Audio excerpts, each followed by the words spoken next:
My name is Amanda, and I'm 31 years old. I've got parents and a younger sister named Milena. This whole mess started on a Friday evening when I pulled up to one of the most expensive restaurants in the city. The place was all lit up, fancy cars everywhere, and people dressed to the nines walking through the front doors. I parked my car and grabbed the gift box from the passenger seat. My hands were shaking a little, not gonna lie. I knew there was a party happening tonight, my parents' 35th wedding anniversary. Yeah, they didn't invite me. Haven't spoken to them in years, actually. But I was curious, you know? Wanted to see how they'd all changed after all this time. As I walked toward the main entrance, I could see my sister Milena and my mom standing right by the door, greeting guests with those fake smiles they're so good at. The moment Milena spotted me, her face went from sweet hostess to pure rage. "What the hell are you doing here?" she screamed, loud enough for everyone around to hear. "Nobody invited you to this banquet. You need to get out of here right now." But I wasn't going anywhere. Not tonight. I kept walking straight toward her, holding that gift box like it was my shield. Milena actually laughed, this nasty, bitter sound. She pulled out a printed guest list and waved it in my face. "See this? Your name isn't on here. You don't belong here, Amanda." That's when Mom stepped forward. She had this look on her face like I was some kind of disease. "Amanda, why did you come here?" "I remembered the date," I said, keeping my voice steady. "I'm family, I couldn't miss your 35th anniversary." Mom's face went red. "You should leave right now. Don't embarrass our family and cause a scene." Just then, Milena was busy escorting some important-looking guy in a fancy suit toward the restaurant lobby. But she turned back to me anyway. "Why are you still here?" She didn't even wait for me to answer. "You need to leave immediately. You look ridiculous, like some kind of beggar." That one stung, but I wasn't backing down. I'm not a beggar. I came to celebrate with my parents, and I brought a gift. Milena's eyes lit up with this cruel gleam. "You couldn't afford an expensive gift anyway. Waitresses don't make that kind of money." She was getting warmed up now, her voice getting louder. "Everyone here knows that when you were in college, you worked as a waitress.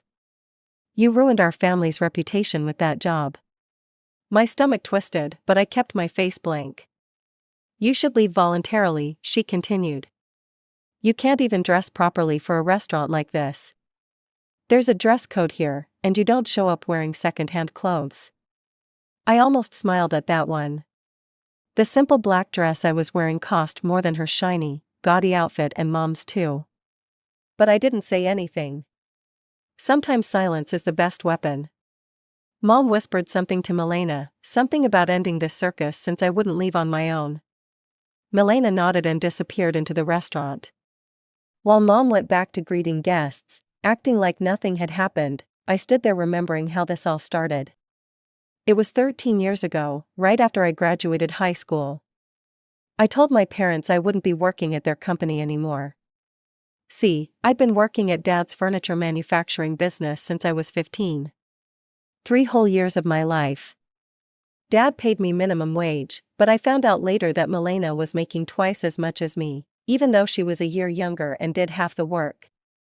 I discovered this by accident when I saw the payroll sheets in accounting. Did I complain? Nope, I just worked harder and saved every single dollar I earned. Milena blew her entire salary on stupid stuff, but I was building something. At first, I actually liked working for Dad. I had ideas, you know? I kept telling him we needed to modernize the production line. Change up the designs. Start making furniture that people actually wanted to buy in the 21st century. "Dad, we need to update these designs," I'd say. "People want modern furniture now, not this old stuff." But he always shot me down. "Classics never go out of style, Amanda. I've got my niche, and I'm not changing anything." "But Dad, you could add modern elements to classic designs. The statistics show that most people want contemporary interiors." He'd just shake his head. "You're too young to give me business advice. Modernizing would cost too much money, and it's too risky. What if it doesn't work out?" I tried to explain that taking risks was how you made real money, but even Milena sided with Dad. She said I was giving bad advice and should stick to what I knew. That's when I decided I was done. I told them I was going to do something else with my life. They thought I was joking until I turned 18 and announced I was leaving the family business to study business administration in college. Dad's response? I'm not paying for your education if you're abandoning the family business. But I was ready for that. I'd been saving money since I was 15, and I'd already secured a partial scholarship that covered 70% of my tuition. So I packed up, moved into a college dorm, and started my real life. College was tough as hell. I moved into this tiny dorm room that smelled like cleaning chemicals and old carpet. My roommate was this girl from California who had everything paid for by her parents. She'd order takeout every night while I ate ramen noodles and peanut butter sandwiches. After classes, I'd rush to my job at this little Italian restaurant downtown. The owner, Mr. Carbone, was this old guy who worked everyone to death but paid decent tips. I'd serve tables until midnight, then go back to my dorm and study until 3 in the morning. You're killing yourself, kid, Mr. Carbone would say when he'd see me yawning behind the register. Why don't you just ask your parents for money like normal college students? But I couldn't explain to him that my family had written me off the moment I chose my own path. Some nights I'd fall asleep over my textbooks, and my roommate would find me there in the morning with pages stuck to my face. The work was brutal. My feet would ache so bad I could barely walk back to the dorm. I'd serve these rich families who'd leave mess everywhere and tip 5%. But I pushed through because I had a plan. 4 years later, I graduated with my business administration degree. I was exhausted but proud. My parents didn't come to graduation. Milena didn't even send a card. But I didn't care anymore. I had learned to rely on myself. After college, I got hired as a restaurant administrator at this upscale place across town. The pay was way better than waiting tables, and I finally felt like I was using my brain. I worked there for 2 years, learning everything I could about how restaurants actually operated. Then I got promoted to manager at an even fancier place. The hours were still crazy, but I was making real money now. I lived in this tiny apartment and drove a beat-up Honda, but every month I'd put most of my paycheck into savings. While other people my age were buying new clothes and going out drinking, I was building my future. One day, I heard through the restaurant grapevine that Marcello's, this old Italian place that had been around for 20 years, was going bankrupt. The owners were these elderly brothers who refused to change anything about their menu or decor since 1995. Sound familiar? I did some research and found out they owed a ton of money to suppliers and couldn't keep up with rent. The place had potential though. Great location, solid bones, just needed someone willing to take risks and modernize everything. So I made them an offer. Used every penny I'd saved over the years to buy that restaurant for way less than it was worth. My friends thought I was crazy. Amanda, you're throwing away your security, they'd say, what if it fails? But I knew something they didn't. I'd been watching the restaurant industry for years, learning what worked and what didn't. I had a vision. The first thing I did was gut the entire interior. Out went the red checkered tablecloths and plastic grapevines. I brought in this designer who created something modern but still warm and inviting. Then I completely changed the menu, keeping a few classic dishes but adding contemporary options that actually excited people. The old customers were pissed at first. "Where's the chicken parmigiana?" they'd complain. "Why did you change everything?" But new customers started coming in. Young professionals, families, date nights. People who wanted good food in a place that didn't feel like a time warp. It was scary as hell for the first 6 months. There were nights I'd lie awake calculating how much money I was bleeding, wondering if I'd made the biggest mistake of my life. But slowly, steadily, the numbers started improving. Within a year, I was turning a profit. Within 2 years, I had enough money saved to look for a second location. I found this place in the middle-class part of town and opened a more casual restaurant with lower prices but still good quality food. That's when I realized I'd found my calling. Not just running restaurants, but creating different experiences for different types of customers. My third restaurant was even more casual, quick service with delivery. My fourth was ultra high-end, the kind of place where business deals got made over $100 steaks. Each restaurant served a different market, which meant if one had a slow month, the others could carry the load. It was like building a safety net out of hard work and smart planning. All this time, I never contacted my family. I heard through mutual acquaintances that Dad's furniture business was struggling, that they were still making the same boring designs they'd been producing for decades. But I was too busy building my own empire to care much. Then, about a month ago, I found out about my parents' anniversary party. A supplier mentioned it casually, said the whole thing was being held at the most expensive restaurant in town. He didn't know I owned the place. That's what brought me here tonight, standing outside my own restaurant while my sister called me a beggar.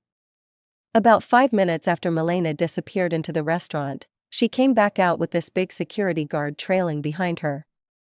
The guy looked like he could bench press a car, all dressed in black with one of those earpieces. Milena pointed her finger right at me like I was some kind of criminal. "That's her," she announced loudly. "She's trying to get into the restaurant illegally." She was practically glowing with satisfaction. "Our family rented this entire restaurant for the day, and this uninvited guest needs to be removed immediately." The security guard walked straight up to me. "Excuse me, Madam Director," he said, his voice all respectful. "We were waiting for you at the service entrance today." I almost laughed. Of course, today I decided to use the main entrance instead. The guard actually pushed Mom and Milena aside with his hand, not rough, but firm enough to clear the way. Then he gestured for me to enter the restaurant like I was royalty or something. The look on Milena's face was priceless. Her mouth was hanging open like she'd been slapped. Mom looked like she was about to faint. As soon as I walked into the lobby, Sarah, my head receptionist, hurried over with this huge smile. "Good evening, Amanda.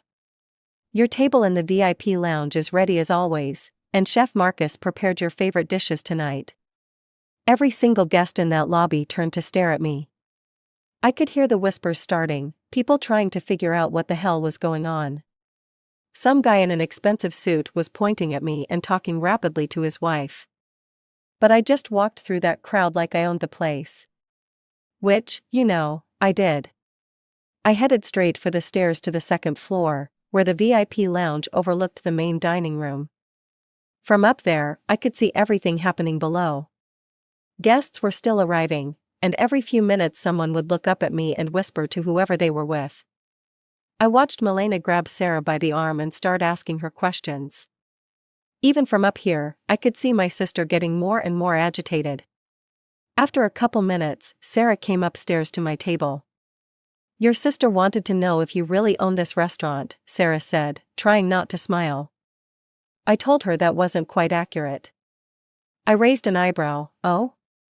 "I explained that you actually own 4 restaurants." Now I did laugh. I looked back down at the dining room and saw Milena staring up at me with this completely different expression. Instead of the rage from before, she was actually smiling and waving like we were best friends. Mom and Dad were huddled together at their table, gesticulating wildly and having what looked like a pretty intense conversation. Dad kept looking up at me and shaking his head like he couldn't believe what he was seeing. That's when the parade started. First, my parents came rushing up the stairs. Dad was slightly out of breath, probably because he'd gained about 30 pounds since I last saw him. "Amanda, sweetheart," Mom practically shouted. "We've missed you so much. We really need to get together soon and catch up." They were both grinning these huge fake smiles, the kind you see in bad commercials. Dad kept nodding along like a bobblehead doll. "It's been too long," Dad added, "way too long. We should have dinner this week." I just smiled and didn't say anything. What was I supposed to say? That they'd had 13 years to reach out and chose not to? After my parents finally went back to their table, the relatives started coming up one by one. Uncle Jerry, who used to make jokes about me being the black sheep, suddenly wanted to talk about potential business partnerships. He left his business card on my table and winked like we were conspirators. Aunt Linda, who always acted like I was invisible at family gatherings, kept gushing about how proud she was of my success. She wrote her phone number on a napkin and asked if I needed any investors. My cousin Derek, who used to call me waitress girl behind my back, showed up with this elaborate pitch about how his marketing company could help expand my restaurant chain. He had a whole folder of materials with him. Even family friends I barely remembered were suddenly my biggest supporters. Mrs. Henderson from down the street wanted to cater her daughter's wedding. Mr. Garcia offered to handle all my restaurant's insurance needs. Each person who came up had the same desperate look in their eyes. They'd heard about my success and wanted a piece of it. They left business cards, phone numbers, email addresses, partnership proposals. Some people straight up asked for loans or jobs. "Amanda, you remember me, right?" they'd all start with. "I always knew you'd make it big." Right, sure they did. I smiled sweetly at every single one of them and said I was glad to see them too. But inside, I was disgusted. These were the same people who'd written me off when I left the family business. The same people who'd whispered about me working as a waitress like it was something shameful. After about an hour of this circus, I gathered up all the business cards and napkins with phone numbers into one big pile. Then I walked over to the trash can and dumped the whole thing in. The cleaning lady, Maria, was wiping down a nearby table and saw me do it. She caught my eye and gave me this little nod of approval. Maria had been working for me for 3 years and knew exactly what kind of person I was.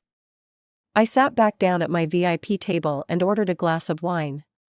The party was still going strong downstairs, but I'd had enough. I watched my family celebrate for a few more minutes, then quietly slipped out the back exit that led to the employee parking area. My car was parked in my reserved spot behind the building. As I was getting in, I noticed someone standing by the main entrance. Even in the dim light, I could tell it was Milena. She was obviously waiting for me, probably wanting to have some big reconciliation scene. But I was done with that. I'd heard everything I needed to hear tonight. I'd seen who my family really was when they thought I was nobody, and who they became when they found out I was successful. I started my car and drove toward the exit, right past where Milena was standing. She waved at me and called out my name, but I didn't stop. I had a beautiful house to go home to, built with my own money and my own hard work. I drove home to my house in the hills, this beautiful place I'd bought 2 years ago with cash. No mortgage, no debt, just mine. The driveway wound up through landscaped gardens, and the house sat on 3 acres with a view of the entire city. Every light I could see down there represented someone working hard to build something, just like I had. Inside, I poured myself a Real drink, not the wine I'd had at the restaurant, but the good whiskey I kept for special occasions. Tonight felt like it deserved the good stuff. I sat on my back deck, looking out over the city lights, and tried to process what had just happened. 13 years of silence, and it took them exactly 5 minutes to completely flip their attitude once they realized I wasn't the failure they'd written me off as. The phone started ringing around 10 o'clock. I didn't recognize the number, but I had a pretty good idea who it was. I let it go to voicemail. Then it rang again. And again. By Monday morning, my work phone was ringing constantly. My secretary, Janet, looked frazzled when I walked into my office. "Your parents have called 6 times already," she said, holding up a stack of message slips. "They want to schedule a meeting with you. They said it was urgent family business." I looked at the messages. "Please tell them I'm busy and won't be able to take their calls." Janet nodded. She'd been working for me for 5 years and knew better than to ask questions when I used that tone. "Also," she added, "you've got about 20 emails in your work inbox from someone named Milena. Should I delete them?" "Just mark them as spam," I said. "Don't even read them to me." But Janet was curious. She says she wants to meet and discuss everything that happened. She keeps apologizing and saying there was a misunderstanding. A misunderstanding, right? Like I'd misunderstood her, calling me a beggar and telling me I looked ridiculous. The calls kept coming for about 2 weeks. My parents tried different approaches. Sometimes Dad would call, sometimes Mom, sometimes they'd call together and leave these long rambling messages about how much they missed me and how they'd made terrible mistakes. Milena's emails got more desperate as time went on. She offered to meet me anywhere I wanted, said she'd been thinking about our relationship for years and realized she'd been wrong about everything. She even sent me a long email about how she'd always looked up to me and been jealous of my independence. Too little, too late. After about a month, the calls and emails started tapering off. I guess they finally got the message that I wasn't interested in whatever reconciliation they had in mind. But I was curious about how Dad's business was doing, so I had my accountant do some digging. What he found out didn't surprise me at all. The furniture company is barely surviving, he told me during our monthly meeting. They're making just enough profit to keep the lights on, but that's about it. Their designs are completely outdated, and they're losing market share every year to companies that actually understand what people want. He showed me some financial reports he'd managed to get hold of. The numbers were pretty grim. They're still producing the exact same furniture they were making 20 years ago, he continued. No innovation, no modernization, no adaptation to current trends.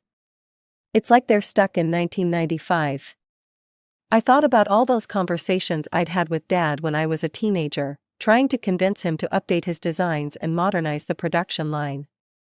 He'd refused to listen because I was too young and the changes were too risky. Well, now I knew what real risk looked like. It was staying exactly the same while the world moved on without you. My restaurants, on the other hand, were thriving. I'd just signed a lease for a 5th location, and I was looking into franchising opportunities in other cities. Every month, I'd review the numbers with my management team and look for ways to improve and expand. The key was diversification and adaptation. When one restaurant had a slow month, the others picked up the slack. When customer preferences changed, we changed with them. When new trends emerged in the food industry, we were quick to incorporate the good ones and ignore the fads. It was everything I'd tried to tell my father all those years ago, but he'd been too stubborn and scared to listen. About 6 months after the anniversary party, I heard through the business grapevine that Dad's company was seriously considering bankruptcy. Apparently, they'd lost several major contracts to competitors who offered more modern designs at better prices. Part of me felt bad for them. These were my parents, after all, and I didn't enjoy watching anyone fail. But another part of me couldn't help thinking that this was the natural consequence of refusing to change with the times. I could have helped them. I had enough money now to bail out their company, enough business knowledge to turn things around. But they'd had 13 years to reach out to me, and they'd only done it when they thought I might be useful to them. That night at the restaurant had shown me exactly who they were. When they thought I was nobody, they'd treated me like garbage. When they found out I was successful, suddenly I was family again. I wasn't interested in relationships that only worked when I had something to offer. These days, I wake up in my beautiful house, drive to work in a car I paid cash for, and spend my days building something I'm proud of. I've got employees who respect me, customers who appreciate what I've created, and business partners who value my expertise. I built all of this without my family's help, and I don't need their approval now.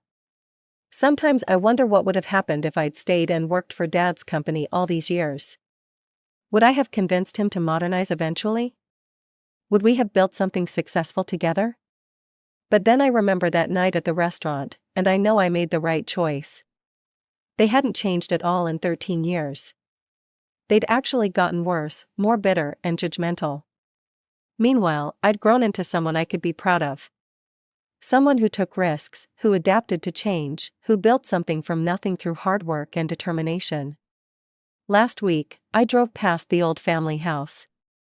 Dad's company truck was in the driveway, looking more beat up than I remembered. The house needed paint, and the lawn was overgrown. I didn't stop, I just drove on to my office, where I had a meeting with investors who were interested in helping me expand my restaurant chain to 3 more cities. I built my success on my own terms, and that's exactly how I plan to keep it.